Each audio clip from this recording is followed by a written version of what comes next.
Welcome, everyone. Thank you for taking the time to be with us today. And today's panel discussion is perhaps one of the most relevant and timely sessions that I've definitely seen in this conference. And the topic is awakening our support of Black leaders.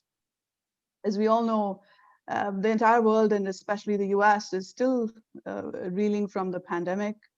We have a lot going on in terms of protests that continue to highlight the country's longstanding struggles with race, privilege, and prejudice.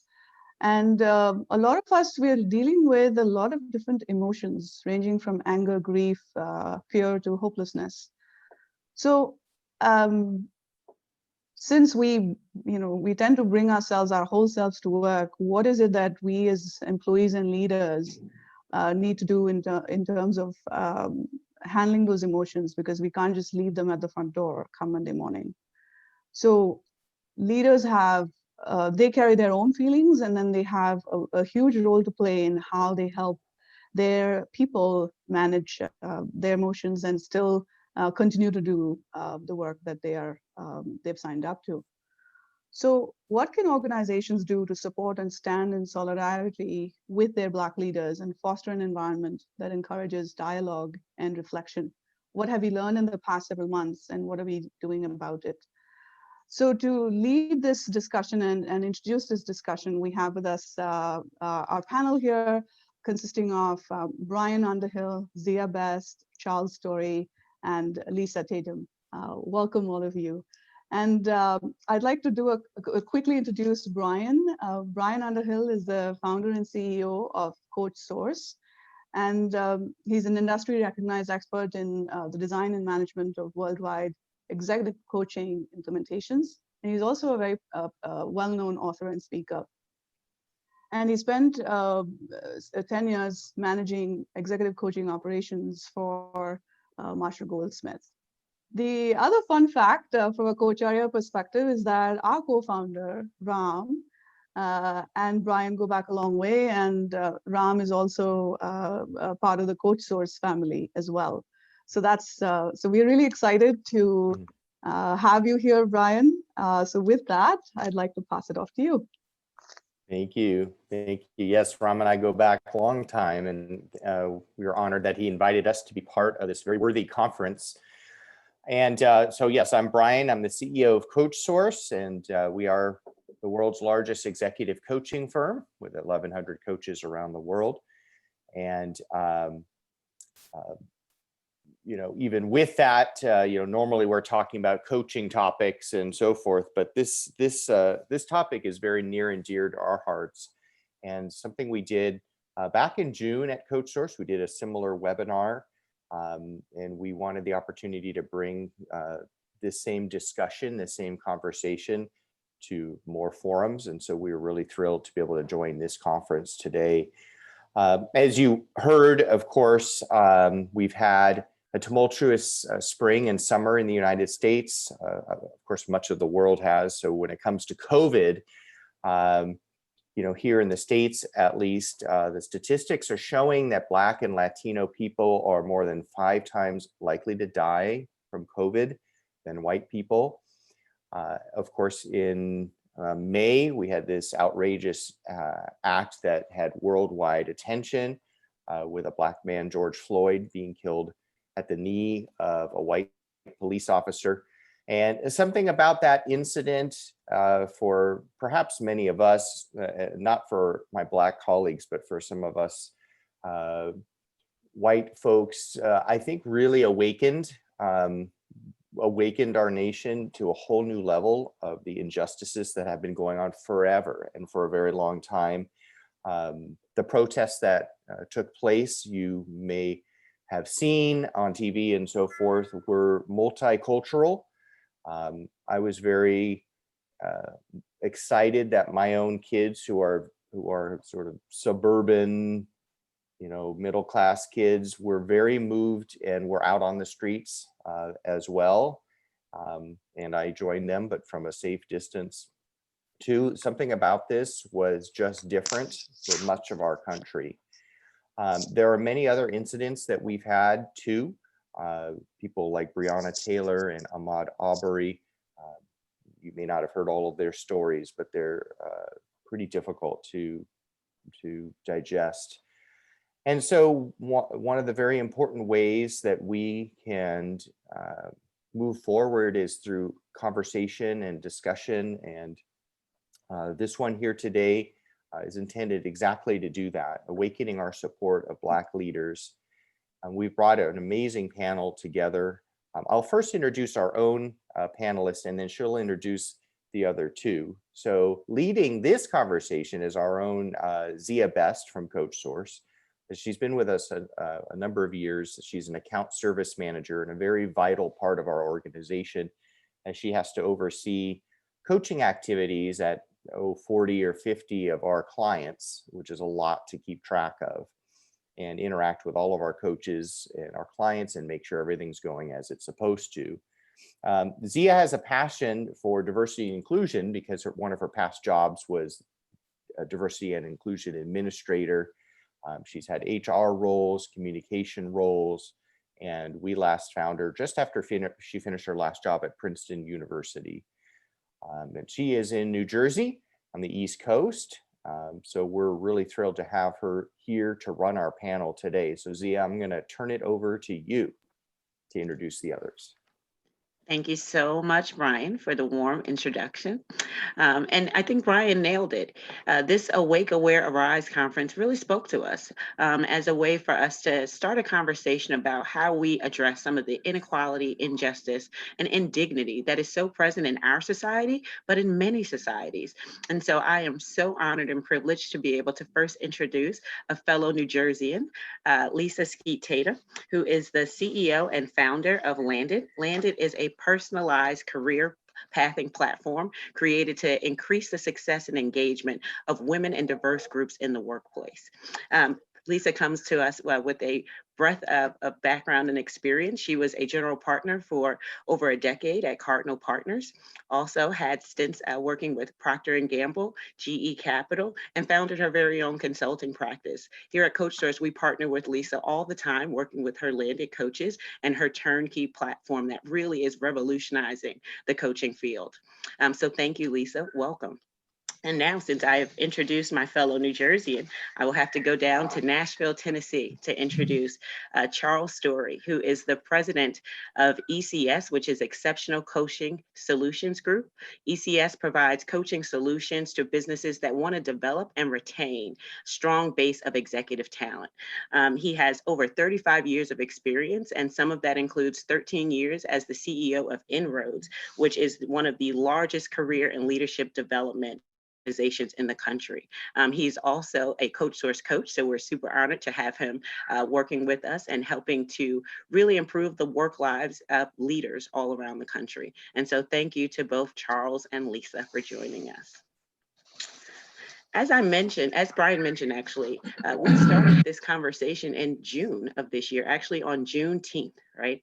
A date of much significance for folks who are Black in America. It was truly the day that we received the news that we were also free as a result of the Civil War and the Emancipation Proclamation. And so we really wanted to spark a conversation that we knew, even in June, would be an ongoing conversation. But I don't necessarily know that we knew that we might still be in very much the same place. And so I'd like to open this conversation by starting with our panelists and asking them one simple question. You know, what is the issue? I asked this question back in June. What are Black leaders facing and why do they need support? So I'd like to ask this question to Charles, and then Lisa, if you wouldn't mind jumping in with your perspective as well. Well, Zia, thank you for having us today. I'm honored and look forward to this discussion. When you asked me that question in terms of consideration the other day, certain words just jumped out at me from an individual perspective and from what I'm observing in the broader society. Black leaders, in my mind, are experiencing trepidation, anger, fear, loneliness, frustration, hopelessness, internal stress, and exhaustion, quite frankly. I could go on, but those are the ones that, those are the descriptors that came most readily to my mind. I'm experiencing that too. I'm older than a lot of the folks on this call, so I've been around and seen a lot and experienced a lot. And this whole thing about living while Black is real. A couple of years ago, I was driving down the street. It had just begun to rain, and I got pulled over. I wasn't speeding, anything like that. And when I asked the officer what the problem was, he said I didn't have my headlights on. And I said, well, officer, it's broad daylight. Why should I have my headlights on? And so I was very respectful, and he asked me for my license and registration and all that, and I had it for him, and he checked my record. And after about 10 minutes, he let me go. So this is real. In the old days, we used to talk about driving while Black. If you are an African American or Black in this country now, you talk about living while Black. When you look at what happened to Breonna Taylor in Louisville, she was in her bed and got killed. When you look at Ahmaud Arbery in Georgia, he was jogging, was killed. You look at what happened to the young man in Aurora, Colorado. He was just walking home from the convenience store, and someone called the police to say that a suspicious character was walking down the street. He ends up dead. So I could go on, but the fact of the matter is, you know, the Black community right now and Black leaders are traumatized. I guess that's another word I would use. They're traumatized. But at the same time, we still have to produce. You know, we may be traumatized, but we have to show up and go to work every day. And we have to be as productive as we were last week or the week before or the year before. That's the expectations of us have not changed, even though we are traumatized. So that's what I would say to that question. Amen to that, Charles. So first I'll say thank you, Zia and Brian, for allowing us to participate. And it's a privilege to be on this panel with Charles. And as was articulated, you know, this is a moment unlike any other in our history, right? You have 20 million people standing up and participating, not just here in the US, not just Black and brown folks, but others who are united. You know, this is a humanity issue, right? This is not a Black issue or a brown issue. It is people, you know, being woke, if you will, to the inequities that we all live on a daily basis, as Charles said. And those feelings are real, as he mentioned, the grief, the exhaustion, the crushing weight of fear, right? Especially if you're in an organization where you may be the only one. And there are costs that come with that in terms of how you show up, especially if you don't have the power. But I would say that people are also activated, and they're probably shocked that people are so shocked. But I don't know anyone of color who hasn't had outreach of some kind. And so people keep saying, well, gosh, well, what do you want, right? What are Black people looking for? Well, it's the same thing that everybody else wants. We want to be heard, valued, safe, and supported. And you want to believe that opportunity actually exists. Because sometimes if you don't see it, and you certainly don't feel it, then you can't believe it. And what's interesting to me as I've been looking at different people's responses is it's kind of what's happening out there, and not really an acknowledgement of what may be happening in your own community or in your own company. And so, you know, I see, and we advise a lot of folks who are like, you know, we're gonna get in the community. And yes, you have to get in the community, but also what's happening to, you know, Black and brown folks within your company, right? The not so microaggressions, the sidelining, the exclusion, being passed over. And then you put, as Charles said, on top of that, the burdens outside of work. I have 2 young boys. Even though my son is at Harvard, he's a freshman. Every time he gets in the car, I am afraid. Every time my 17-year-old gets his keys, I love you, make good decisions, keep your driver's license on the dashboard, kind of thing. So you have this fear for family. You have this living with the daily assumption of guilt and being seen or not, or unseen and not served. I think what's interesting is you also have others who not everyone gets it. Right? So we know that sometimes our non-people of color, they're feeling guilt and shame and wokeness, but some people are feeling put upon. But it is a moment of hope, because I think the willingness and the activation and the allyship is also real, but the exhaustion and the fear is also a reality for so many of us. I think both of you really hit on very poignant points. Charles mentioning the story and the experience that many Black and Brown folks here in America feel when they see the sirens and hear the lights pull up behind them, regardless of whether you've done anything wrong. There's a fear, there's a little lump that you swallow. I too have faced that fear with my son in the car, right? And having to be very conscious of how I act in that moment, because it's a teaching moment for our children as well, and a learning moment. And so I'm grateful that it happened to be a good experience, but that lump in my chest was still there. And I think that, you know, as you mentioned, Lisa, people still have to be present, right? And show up. And what if they're also dealing with the pandemic of COVID-19? So many people that I know have been affected by the virus and have passed away, possibly more than some of my white counterparts even. And that's really difficult. And so folks have all of these feelings and emotions and these things happening kind of, you know, simultaneously, and then they're asked to show up. What are some of those things that companies and organizations can look for to see that they need to support their Black leaders different? How might it manifest itself from a work experience? Lisa, if you would start that off, I would love it. Yeah, so one of the things that we advise folks is to look at the numbers without excuses.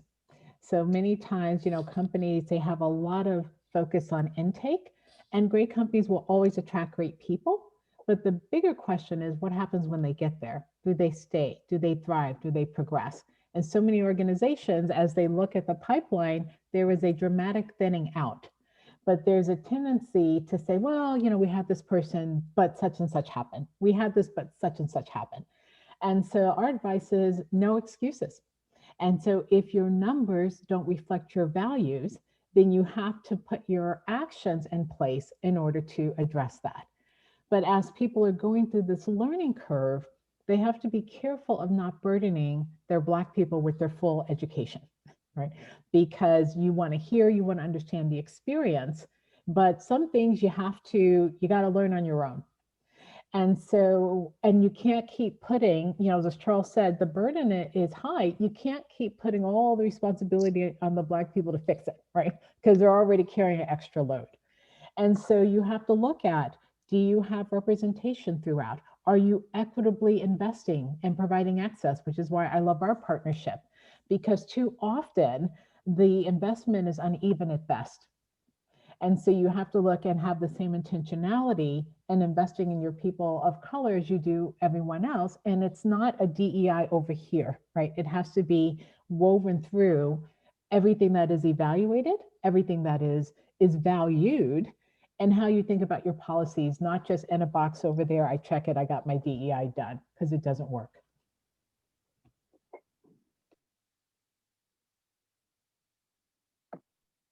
Charles, I think she hit on some very important points and also reaffirmed what you mentioned before. How do you see itself manifesting itself, especially because you have had positions really charged with retaining, you know, high quality talent?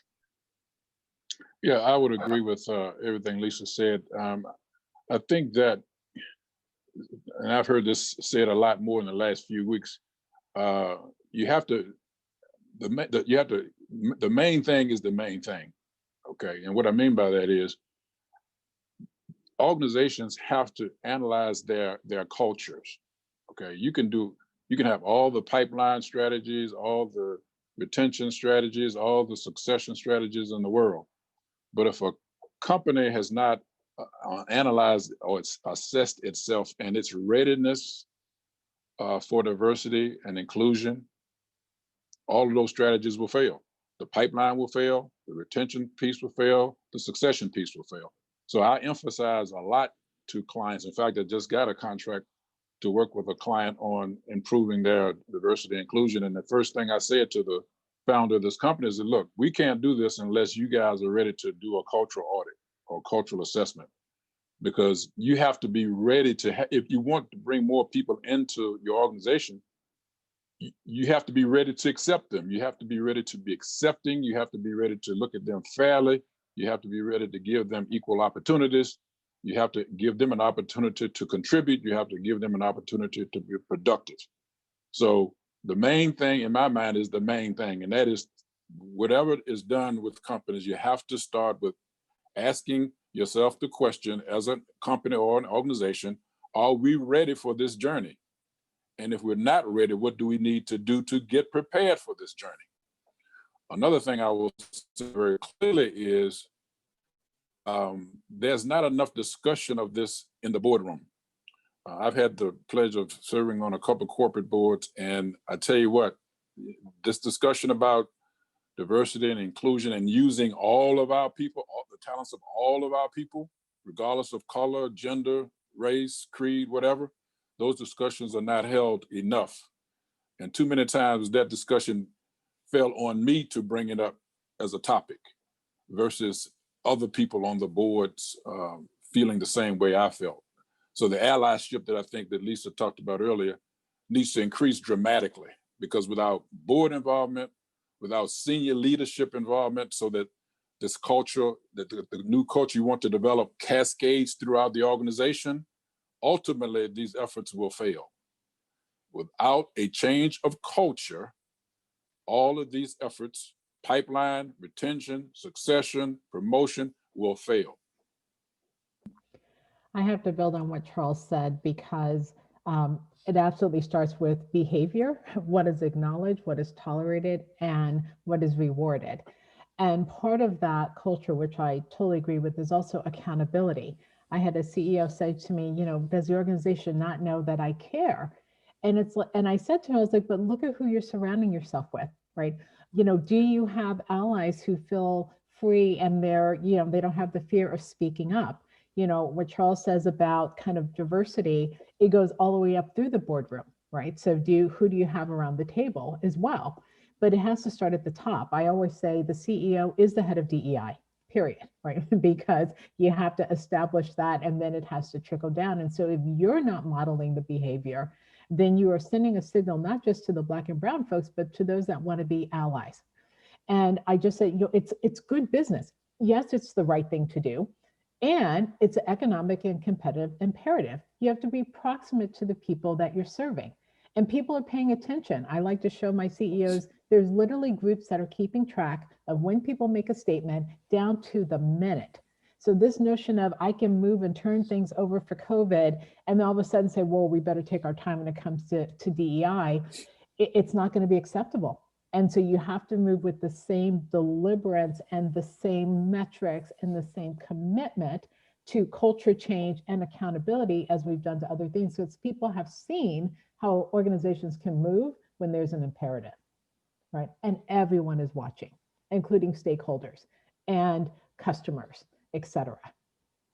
Yeah, the smart companies, and building upon what Lisa just said, the most forward-thinking companies or the smart companies look at this whole area as a competitive advantage. You know, that's the old expression of getting my unfair share of talent. Those companies who want their unfair share of talent want people irrespective of their backgrounds, irrespective of their color, irrespective of their race. They want all the talent they can find because they want to be a preferred place to work. So it's a smart business decision. At the end of the day, companies do what they need to do because of business. So if you want your unfair share of talent, DE&I is a perfect way to do it. So I think that's something that needs to be thought about. Yeah, I think extremely important points there, right? So you need the organization from the top down to embody this idea that diversity and inclusion are number one, two separate things. Diversity is the difference. Inclusion is how you treat them, what their experience is once they're under your umbrella.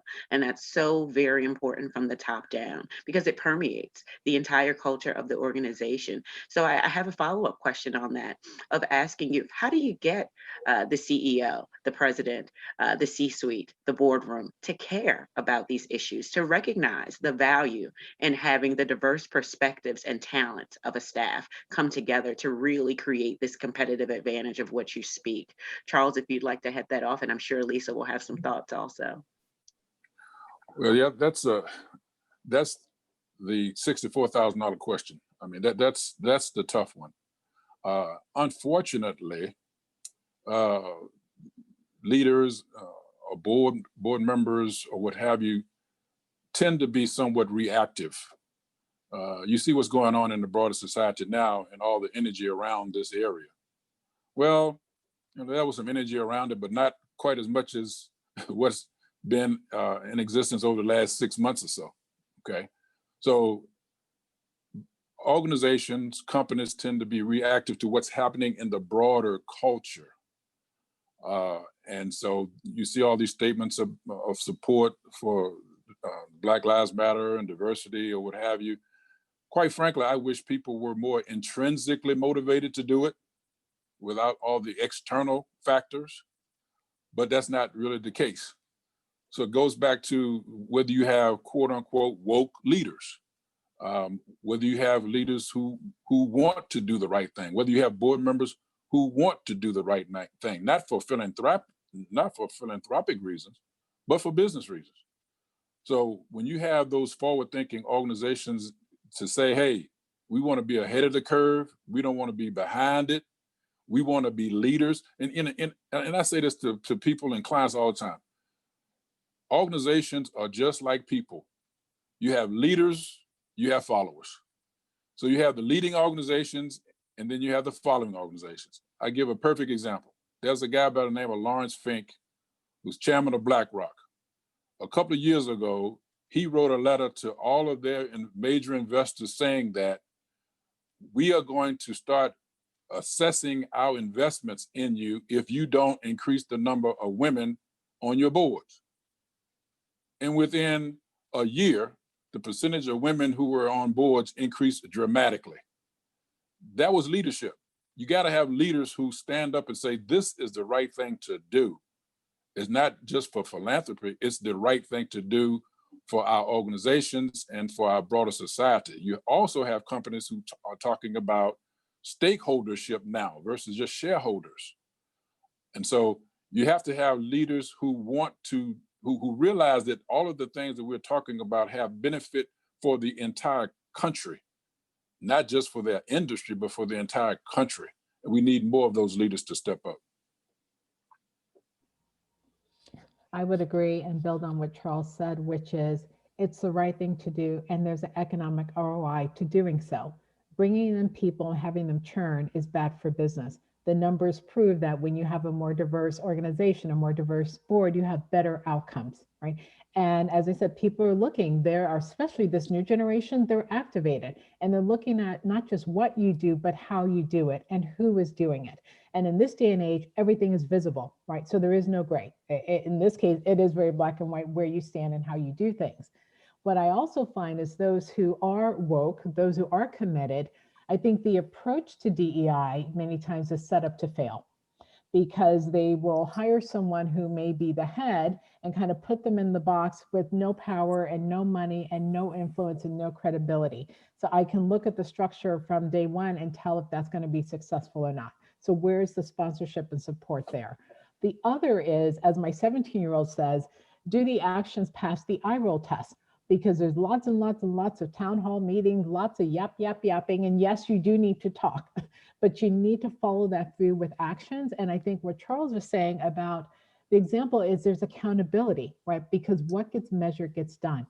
And so when the clarity is there, when you can establish some quick wins, then people can either opt into a line behind what the company has established, or they can find another place. But it can't be ambiguous in terms of where you stand and what you're valuing, what you're measuring, and what you're holding people accountable for. And you can't expect it to happen by osmosis, right? There's too much history, too much unconscious bias, and then just people stress the heck out, right? So you have to be very, very, very clear about the behavior, right? And that ecosystem that will be tolerated, rewarded, and encouraged. So another thing that I think is going to happen, whether older folks like me don't realize it or not, a lot of these young people today are woke. Okay. And they're not A lot of having these, it. They they're are not not having having it. it. You know, My and I kids are give you not having it. I give you a perfect example. After the George Floyd incident, I got a call from a guy that I've known for 30 years, but I hadn't talked to him for probably 25. Okay. Has his own business, very successful in the IT world, very successful. It's a privately held company. He called me all up in arms about the fact that they need to do something because his younger employees, interestingly enough, mostly female and mostly white, they called him a racist because he has like 130 employees in his company rather, and 0 African Americans. Okay. He called me in a tither. Charles, what am I gonna do? You need to help me, right? So you have this stuff happening all over the country where these young people are saying enough is enough. You know, they don't have the patience that the older generation had. They just don't. You know, they're used to getting things done and getting them done quickly. Of course, social media has a lot to do with it. But I guess what I'm saying is this issue is not going to go away. So those companies who might be represented on this call or those coaches out there, just know that this is not going to go away. As long as you have these young people rising up against injustice, companies will have to respond because those young people, if they're not happy in the companies they're in, guess what? They're going someplace else. Mhm. So companies With the quickness, they do 6.2 need to put jobs. place. I said, what now? I said, with the quickness, 6.2 jobs, most lasting less than a year. So you are so right, Charles. Exactly. It's going to happen. It's not going to go away. That's the message. It's not going to go away. Well, I think that's what's also encouraging because before, again, these problems and the injustice and the inequities and the lack of access is not new for Black and Brown folks. What's new is the awokeness and the genuine allyship. And so that's why there's an urgency of now, because not only, again, do we need it and want it and is it good, but the allies want it and they need it. And so this is an opportunity for companies to take the courage, right, the courageous step to put the right things in place, right, to be more equitable, to be more transparent, to be obvious and visible and clear with the commitment, because that will actually make everything rise. When this all happened, I actually had so many, particularly white men and women, reach out and say, what can I do, right? What can I do? And so you got to be able to harness that. And they're looking to see, do I have a courageous leader or not? Does this organization reflect my values? But they're also trying to figure out how to navigate. So it's like now, it's not next year, it's now. What people have to do both individually as well as a company overall. And corporate leadership will continue to be extraordinarily important because there is political pressure against diversity and inclusion efforts. Some of you may know that our president has put a kibosh on diversity and inclusion training within the federal government. That also impacts contractors who have contracts with the federal government. Those folks have to now pass some kind of litmus test, I think is coming from the Department of Justice, to review what kind of diversity and inclusion training they're providing.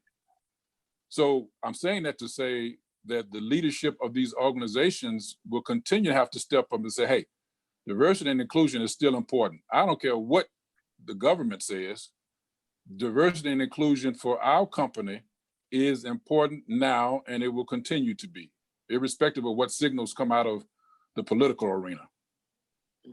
Well, and if I can, Zia, just build on that, I find I'm having a lot of conversations with folks that this is not a zero-sum game. It's an and. So you can be intentional and invest in your Black colleagues But it's not that we don't love you and another employee resource group, or somehow there's not enough of the pie to go around, that if you do this, I'm going to lose, right? This is an and, right? This is a 1 + 1 = 10. And so it's interesting just how deep that, fear of, oh my gosh, if we do this, have I gone too far? Or am I going to upset these other groups?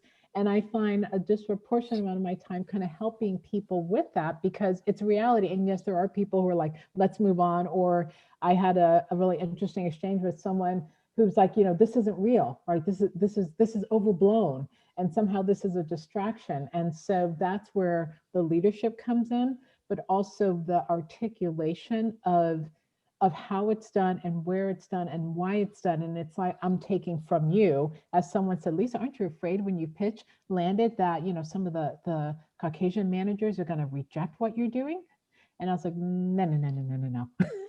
Let's talk about why this is good for everyone and it's good for business, but it's real, right? And to deny that it's not real is not going to set you on a fruitful path. Yeah, absolutely, Lisa. Both you and Charles are really, continuing this conversation in the way that it needs to go, because we're talking about some uncomfortable pieces of this, and pieces that maybe people are not necessarily always ready to acknowledge, right? Number one, the youth is leading us.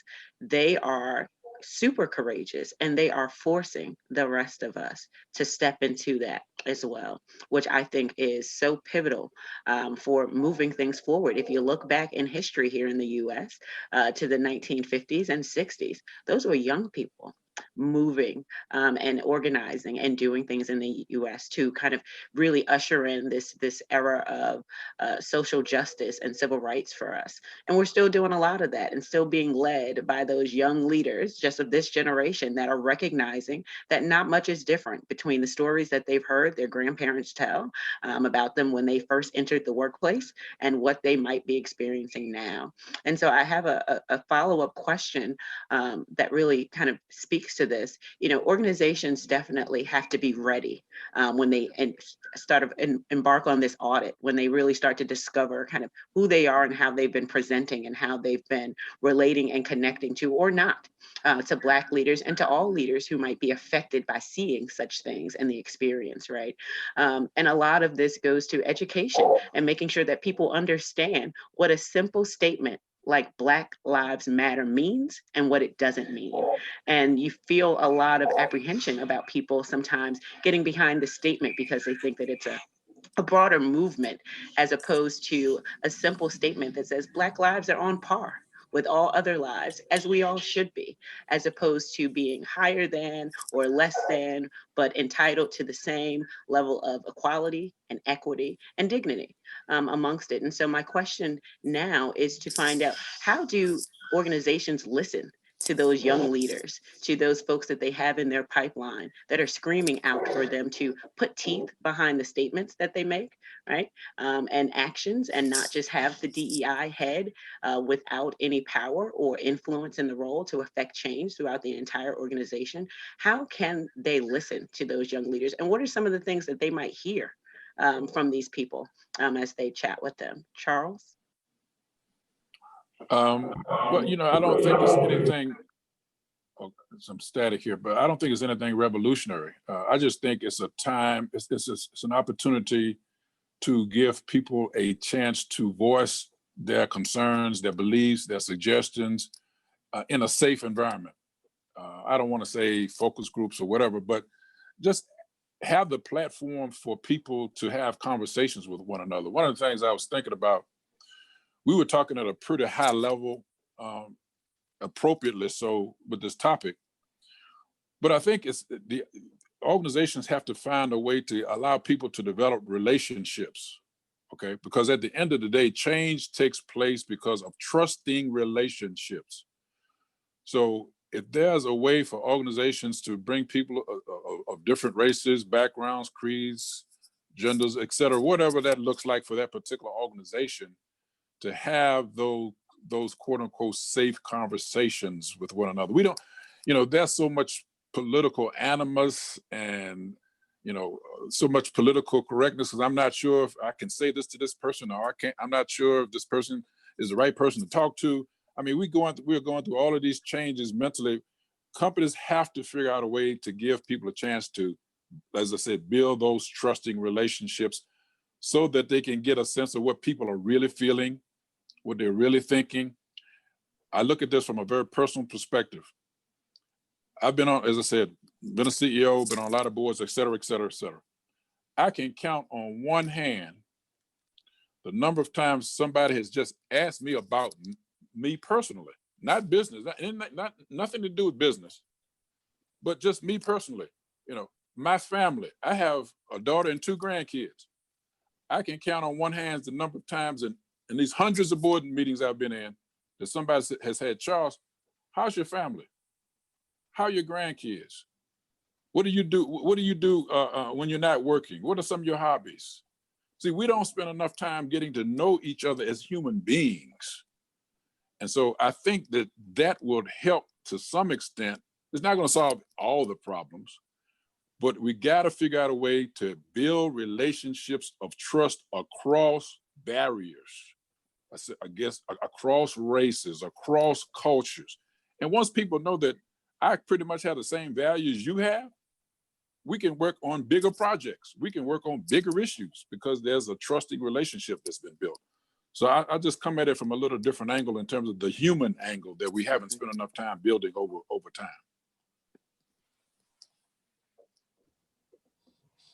So I would absolutely build on that and just double down on this notion of safe spaces, because, you know, who's in the room matters, but it can't just be a room and the only conversation with the Black folks, because it does have impact outside. But the caution I would have is one of speed, because a lot of times, to me, this is a very short study. You all know, right, what is going on and what's happening, what's not happening in your organization. You may not want to acknowledge it, but you know. So you want to hear the experience. You want to add to the knowledge, again, not burden those who are already burdened with your history and context. What they can tell you is what the experience is like and what the culture is like and what they have seen in their journey at that organization. But you have to quickly move to action, right? Because once it's said, there's an expectation set there. Right. And at the end of the day, as someone said to me, you know, people are fatiguing of what we're doing. Well, they're fatiguing because they don't see an outcome. They're fatiguing because you haven't made it personal in terms of how it's going to impact and how things are going to sustainably get better. And so there needs to be some urgency and some priority around this and some deliberate action attached to it. But Charles is right, the messenger matters, right? If you're someone who's done egregious things in the past, and then you're now the face of it, it's just not going to be credible. So that safety is important, that credibility is important, but the follow through and the speed is just as important, because we've seen this play before. It's like these false starts, or we're going to do unconscious bias training and now we're good, right? And maybe we'll talk about microaggressions and now we're good. That ain't enough, right? That is just the beginning. Now it is, what is the plan that's going to give me what everybody else wants? Opportunity, respect, safety, right? The ability to grow, right? These are human needs. Everyone wants, you know, not just Black people, everybody wants this. It's just that we disproportionately are not having the access and the investment and the sponsorship. I think that's very, very important. It reminds me of a poem that I mentioned on our Juneteenth call, and it was actually by Paul Laurence Dunbar. It's called "We Wear the Mask." And the first line of "We Wear the Mask" says, "We wear the mask that grins and lies. It hides our cheeks and shades our eyes." And so it really does feel like now is the time to stop hiding ourselves, to remove the mask, all of us, and look at this problem holistically and think about what we can all do. I think Charles mentioned something, and so did you, Lisa. You know, whose responsibility is this in an organization? Is it only the CEOs? You know, who should really be speaking to this and creating kind of those safe spaces and those abilities to create access and pipelines for opportunity? Whose responsibility is this in an organization? Well, I would say, as I said, it starts at the top, but each individual has got to call something when they see it, right? If you're in a meeting and there's bad behavior going on or people being talked over, an individual also is part of the culture, right? Culture doesn't reside in the hands of one or two people. It's permeated throughout the organization. So who are you when you see these things happening? When you are bringing folks in, how are you investing? It starts at the top because that sets the tone, but it has to be the responsibility of everyone, because someone today may be you tomorrow. And so it's got to be kind of what are the rules of engagement in a particular organization or corporate ecosystem versus somebody else has got it and I can remain silent. You can't remain silent. You have to be activated. I sit on boards similar to Charles, and what I say is you got to lean in, get off of your heels and lean forward and be activated in terms of what you can influence and do differently. Yeah, and I would agree 100%. I think what it calls for, and I know we have a lot of coaches on the call, what it calls for is us as coaches to encourage people to have more courage. Okay, there's not enough courage in organizations. There's not enough people saying this is what. There are not enough points of view. You know, there are too many people who are followers instead of leaders. And at the end of the day, organizations do respect people who have points of view. And so I would encourage us, and I work with our clients individually on groups or whatever, to have people stand up. What do you really believe? Okay, and be comfortable speaking about what you truly believe. Now, it helps if this person is a good performer. At the end of the day, it does help because they'll be listened to more because they're a good performer to start with. But I would encourage all of us to encourage the people we work with to have more courage, to have points of view. And I think I think organizations will respect that. Yeah, I absolutely agree. And so leading up to that, I'd love to, really kind of start to close us out here. We're starting to near the end of our time, but I'd like to pose a question and give you guys a little bit of time to answer, because I really want people who are listening, whether they be coaches or organizations thinking about this for the first time or reevaluating what they're already doing, to leave here with maybe a couple of tangible thoughts that they can take with them. So I'd love to ask Charles and then Lisa, if you could give me a couple of tangible things that organizations should continue to do to awaken their support for Black leaders and how that might benefit the organization overall.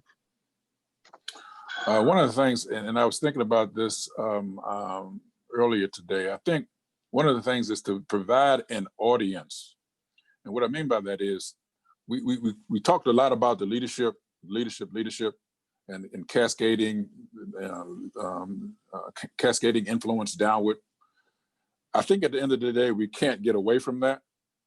And so I think it's important for leaders in organizations, executive leadership teams, CEOs, boards to provide an audience for non-traditional people. Now, what do I mean by that?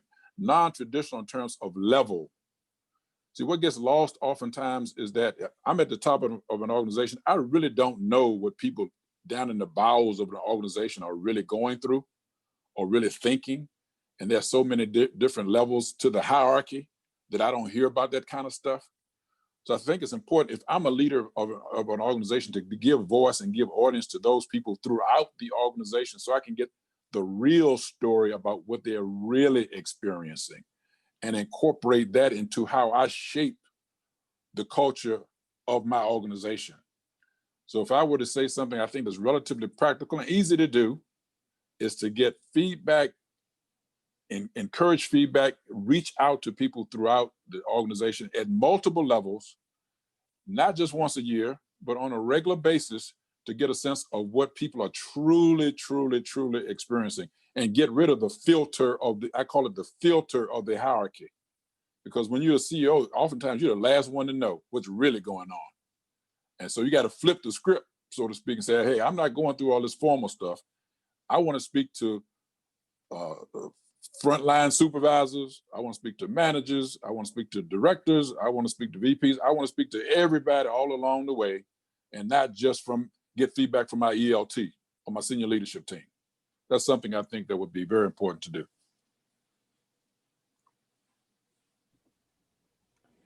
So I'll add on that and say a few things, which is share the work and act, right? Be a powerful and courageous ally, even if you're afraid of making a mistake. Because I hear so many, it's like, I want to do, but I'm afraid of saying the wrong thing. You know, someone said, I don't want to end up on social media. It's like, have the courage to act and create the forum.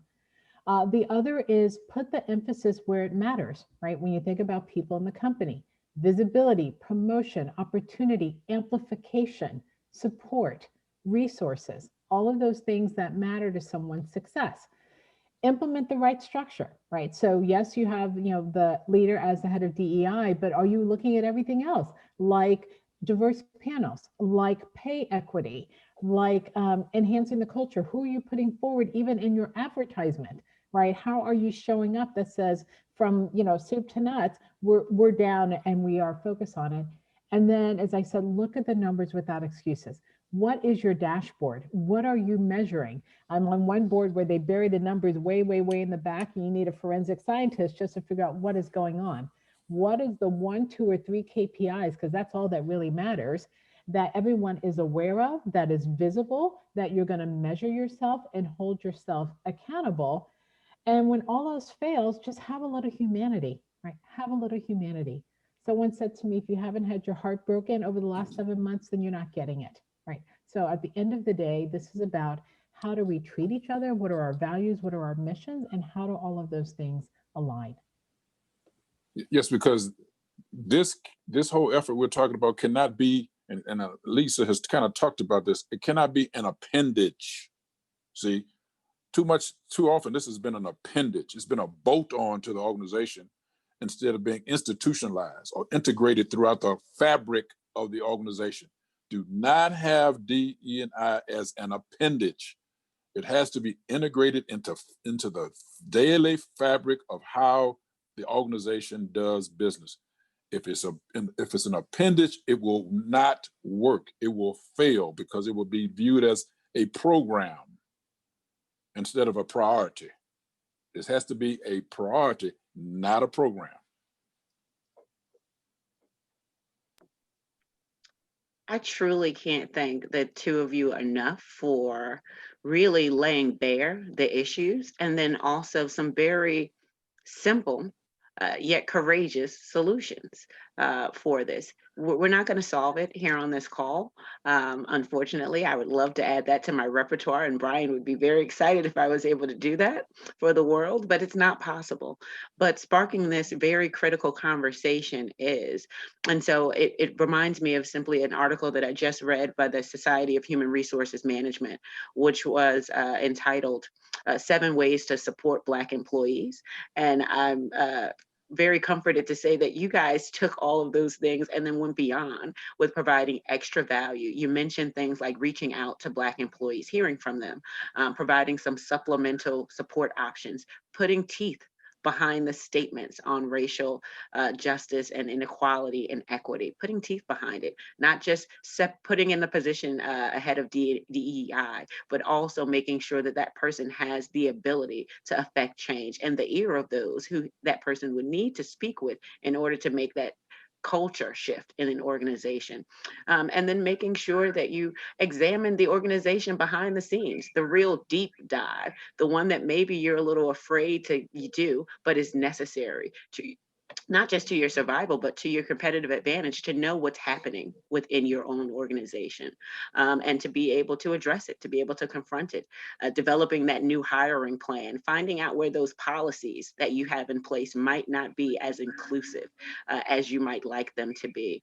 And so I just thank you both for really contributing to what we all know will be a continued conversation for some time. But as Charles said, it shouldn't be an appendage. It's a conversation that should be carried forth with actionable steps to get us to another side of this. And so I thank you again. And I have to turn it over to Brian, who will leave us with some closing words. But thank you, thank you, thank you for adding to the conversation. Thank you. Thank you. Thank you. I appreciate Lisa carrying me. She carried me the whole way. Like this, you and me, Charles. I made a friend connection, and I'm very happy to have done that. Yeah, I do see questions in the chat box. Manisha may have some questions too, so maybe we can entertain if there are some from our audience, perhaps. Yes, lots of comments. I was just soaking it all in. This is, given my own intersectional experience and also as an immigrant and as a person of color, this has been a very difficult time for me. And so, hearing a lot of what you've shared, everything resonated with me. And I'm seeing a lot of I see some comments from Leah, especially around young people being activated and being engaged and asking questions and wanting action. And then both of us, we kind of commented at the same time. And something that struck me was, Zia, your comment about how in the 60s, it was again the young people. And I had not thought of that way before, and it makes a lot of sense. I did see a comment here from Vihan, who says, whose responsibility is it? Well, I believe it's the culture and values of an organization, which is built and reinforced by its leadership. So I don't know if you had any comments or anything to add to that. I would agree. And when the values and the mission are clear, then new people who are entering the organization, they know what they're signing up for, right? And so it's when it moves and when it's, not reinforced, from the top to the bottom, then that's where you get breakage. And so that clarity and that reinforcement and that action matching the words is really important, because then again, people opt in, right? They opt in, and in general, they normally do things in their own best self-interest. It's when you have gaps that you see things that can go awry, but everyone has ownership. Yeah, absolutely. Agree, Lisa. Charles, do you have anything to add to that? No, I don't think so. I think, as we have all talked about, we need to make this thing a plan. You think about organizations, there's a plan for everything. A business plan, a strategic plan, all of these plans. All organizations have plans for everything, and dashboards that go along with those plans to see if they're doing what they said they were going to do. Again, don't make it an appendage, make it a priority. If it's a priority, come up with a plan that has accountability and assignments relative to who's going to do what by when, just like we all do in organizations. And if you have that, then you'll have a chance to move the needle. If you don't have a plan, if you don't have accountability built into the plan, if you don't have assignments as to who's going to do what, it'll fade away just like a cloud. Couldn't agree more. Making DEI, diversity, equity, and inclusion a part of core business strategy, as opposed to just an add-on that's somehow only HR's responsibility. So absolutely, couldn't agree with you more. I'm just going to take one quick look to see if there are any other questions. I'm also checking the QA box. There's none in the QA box. A lot of comments, it resonates with a lot of us. And Brian, thank you for sharing the SHRM article link. I'll save the chat as well and share it back with the Kocharia team if there's a way to put it up on the website. Lots of great resources here as well. Well, that's all I had, and thank you very much for taking the time to be here with us today on this all-important topic. Your words were, I think, to me personally, if I can speak for myself, very inspiring, and there's a strong bias for action and not just talk.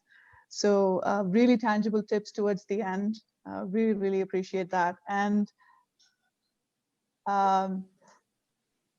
Brian and Zia, did you have anything to add as we close out?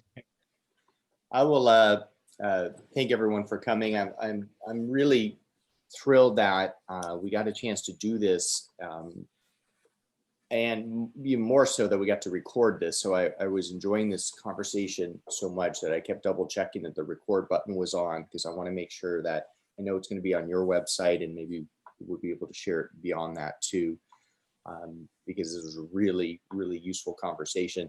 I was going to also add, because there were so many times I wanted to say something. Charles and I both coach at Dell, and we were together a number of years ago, and you maybe remember this, Charles, where they showed us some of what they were doing in the D, E, and I category, and space for them. And they have a committee for diversity and inclusion that Michael Dell himself sits on. This is not something he just says he supports, but he's actually taking his time and being on this particular committee. Here's whatever, one of the world's richest men and company named after him and so forth. And they take that very seriously. And we were talking earlier about the support of the CEO. The CEO is the head of diversity, and that's just an incredible example of that. So thank you, for having us, Coach Aria. We really appreciate our time here. I'm really excited for having more of these types of dialogues. So poor Zia, because when she and I first sort of thought about this, I don't know, I think she enjoys doing this because she's fantastic at it. At Coach Source, we'd like to keep having conversations like this because we think it really helps at least move the needle to some extent. Coaches are very well positioned as people to help leaders grow and expand their view and make important changes. So thank you all for having us. Thank you. Thank you so much, Thank you, everyone. Charles, Thank you. Lisa, Zia, and Brian. And I put in the link to the LinkedIn group. Please join the group and we can keep the conversations going. That's a group specific to the Awake, Aware, Arise conference. I've just put the link in the chat window as well. So once again, thank you very much, all of you, and have a great rest of your day. And thank you to the attendees. And we have a couple of more sessions in the conference ends tomorrow. So look forward to seeing you then. Thank you very much, everyone. Thank you. Thank you all. Thank you very much. Bye. Bye now.